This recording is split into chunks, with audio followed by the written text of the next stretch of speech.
KGF chapter 3 এর শুরু হয় রমিকা সেনের পিএম অফিস থেকে। রমিকা সেনকে একজন অফিসার বলে যে রকি 3 বছরের মধ্যে নিজের ব্যবসা বিদেশে ছড়িয়ে দিয়েছে এবং ইন্দোনেশিয়া ও আমেরিকাতে রকি অনেক বেআইনি কাজ করছে। এই জন্য ইন্দোনেশিয়া এবং আমেরিকার সরকার রকিকে ধরতে চাচ্ছিল, কিন্তু রকি এখন মারা গেছে। তাও আমেরিকা ও ইন্দোনেশিয়াতে রকির বেআইনি কাজ এখনও চলছে।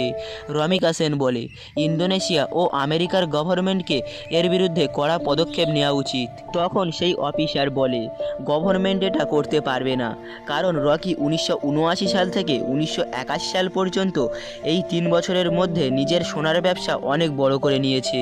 বিদেশে হাজারো এবং লাখো লোক তার জন্য কাজ করে এবং গভর্নমেন্টের লোকও রকির কাজ করে।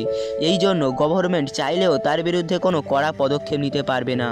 এবার সিনেমার কাহিনী ফ্ল্যাশব্যাকে যায় আর আমরা রকির জীবনের এই 3 বছর সম্পর্কে জানতে পারি।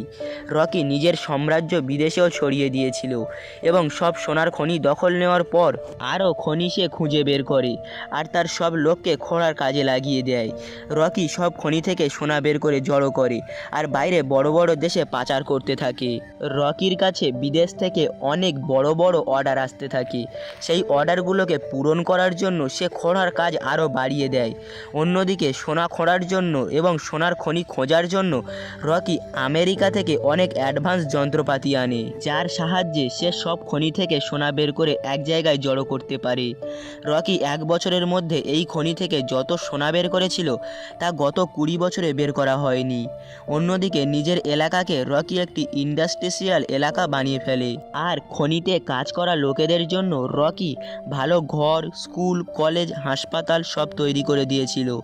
তাই খোদাই করার লোক তাকে খুব ভালোবাসতো, তার জন্য নিজের জীবন দিতেও প্রস্তুত ছিল। আস্তে আস্তে রকির সাম্রাজ্য আরও বড় হয়েই যাচ্ছিল। বিদেশে সোনা পাচার করতে করতে সেখানকার সরকারের কাছে তার পরিচয় হয়ে যায় আর সরকারের অনেক লোক রকির সাথে কাজ করতে শুরু করে। রকি অনেকবার ইন্দোনেশিয়াতে এবং আমেরিকাতেও গিয়েছিল। সেখানে সে নিজের সোনার সাম্রাজ্যকে অনেক বড় করে নিয়েছিল। এই সাম্রাজ্য বড় করার জন্য সরকারের অনেক লোক তাকে সাহায্য করে।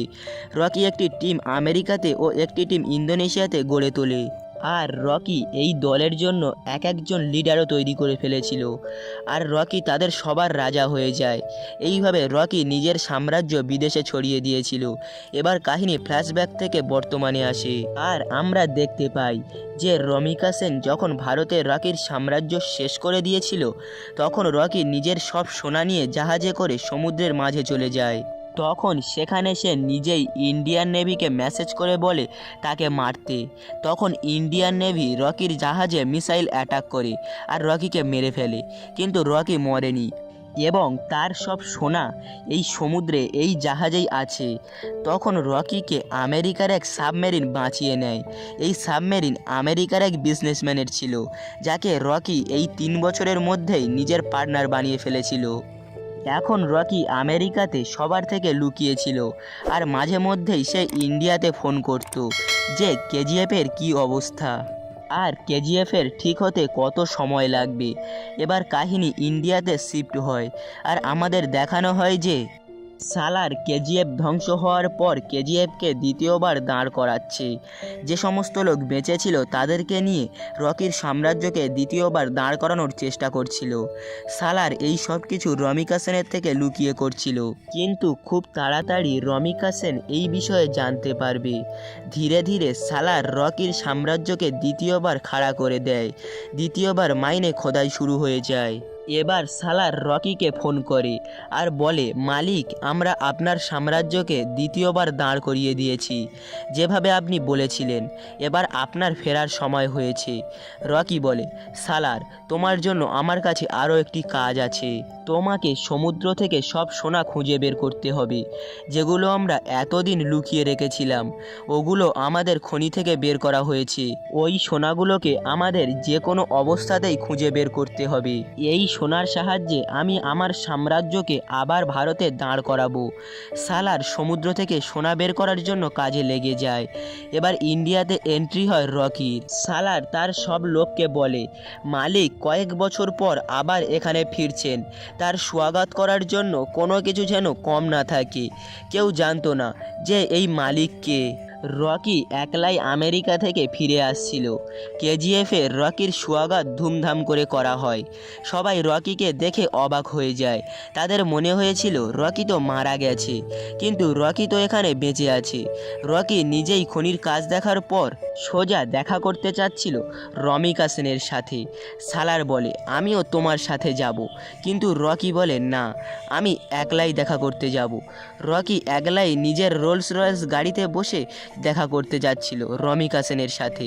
তখন সেখানকার পুলিশ তাকে ধরে ফেলে। পুলিশরা জানতো না ও রকির কাছে কোনো লাইসেন্স না থাকার জন্য আর ওভার স্পিডে গাড়ি চালানোর জন্য তাকে থানায় নিয়ে যাওয়া হয়। সেখানে রকি কাউকে কিছুই বলে না, শুধু নিজেদের লোকের কাছে ফোন করে। থানায় বড় অফিসার আসে আর রকির সাথে চিৎকার করে কথা বলা শুরু করে দেয়। তখন থানা কাঁপতে থাকে আর অনেক হেলিকপ্টার আসে, তার সাথে অনেক লোক বন্দুক হাতে আসে। সেখানে পৌঁছে রকির লোক রকির লাইসেন্স নিয়ে থানার মধ্যে আসে আর রকির লাইসেন্স পুলিশকে দেয়। পুলিশ রকির লাইসেন্স দেখে হতবাক হয়ে যায় আর রকিকে সেখান থেকে যেতে দেয়। রকি সেখান থেকে সোজা রমিকা সেনের সাথে দেখা করার জন্য যায়। রকি রমিকা সেনের সাথে দেখা করার আগেই সেই পুলিশ অফিসার রমিকা সেনের কাছে এই খবর পৌঁছে দেয় যে রকি এখনও বেঁচে আছে। রমিকা সেন এই খবর শুনে অবাক হয়ে যায়। রকি কিভাবে এখনও বেঁচে থাকতে পারে? রমিকা সেন এই খবরটাও পেয়ে যায়।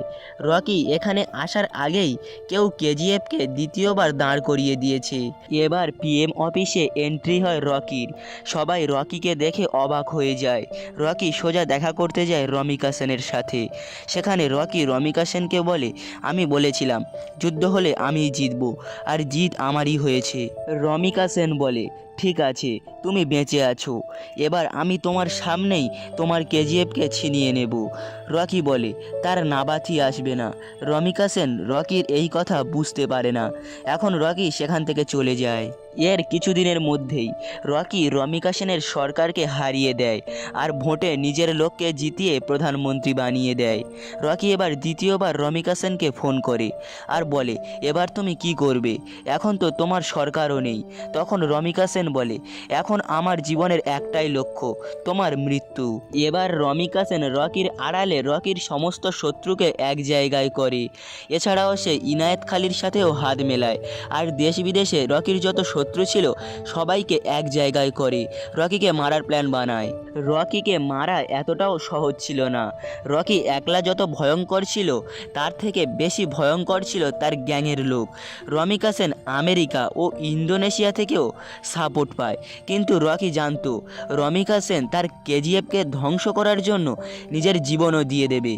রমিকা সেন জানতো রকিকে কেজিএফে ঢুকে মারা প্রায় অসম্ভব, কেননা রকি কেজিএফে মিসাইলকে আটকানোর জন্য নিজের কেজিএফের চারিদিকে রাডার সিস্টেম ও কাউন্টার মিসাইল রেখে দেয়। এবার কেউ যদি তার কেজিএফের মধ্যে ঢোকার চেষ্টা করে তাহলে সে মারা যাবে।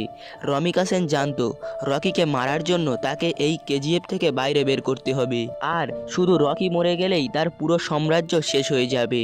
ইন্ডিয়াতে সরকার দাঁড় করানোর পর ইন্ডিয়ার সরকার রকির জন্য বড় একটি পার্টির ব্যবস্থা করে। এখানে বিদেশ থেকে বড় বড় বিজনেসম্যান ও গভর্নমেন্টের লোক আসে। রকির সিকিউরিটির জন্য পার্টিতে অনেক কড়া সিকিউরিটির ব্যবস্থা করা হয়েছিল। রকি পার্টিতে পৌঁছে যায় আর সেখানে নাচ গান হয়। এবার পার্টিতে এন্ট্রি হয় রমিকা সেনের।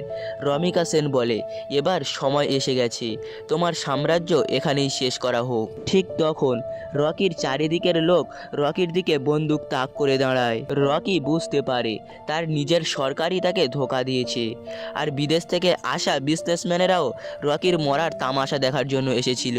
সব বিজনেসম্যান চাচ্ছিল রকির মৃত্যু হোক, তারপর তারা কেজিএফকে দখল করবে আর নিজেদের বিজনেস চালিয়ে যাবে আর সেখান থেকে প্রচুর টাকা ইনকাম করবে। এসব দেখে রকি অবাক হয়ে যায়। তবে রকি জানতো একদিন তার মৃত্যু অবশ্যই হবে, তাই সে তার শেষ সময়েও ভেঙে পড়ে না। রমিকা সেন বলে দেখেছো, তোমারই লোক তোমাকে ধোঁকা দিয়েছে। এটা বলতেই সব লোক রকিকে গুলিতে ঝাঁঝরা করে দেয় আর রকির মৃত্যু হয়ে যায় আর ফিল্ম এখানেই শেষ হয়ে যায়। সো আজকের ভিডিওটা এতটুকুই ছিল। ভিডিওটি ভালো লাগলে অবশ্যই চ্যানেলটিকে একটা করে সাবস্ক্রাইব করে ভিডিওতে একটা করে লাইক করে দেবে পরবর্তী এমন ধরনের আপডেট পাওয়ার জন্য।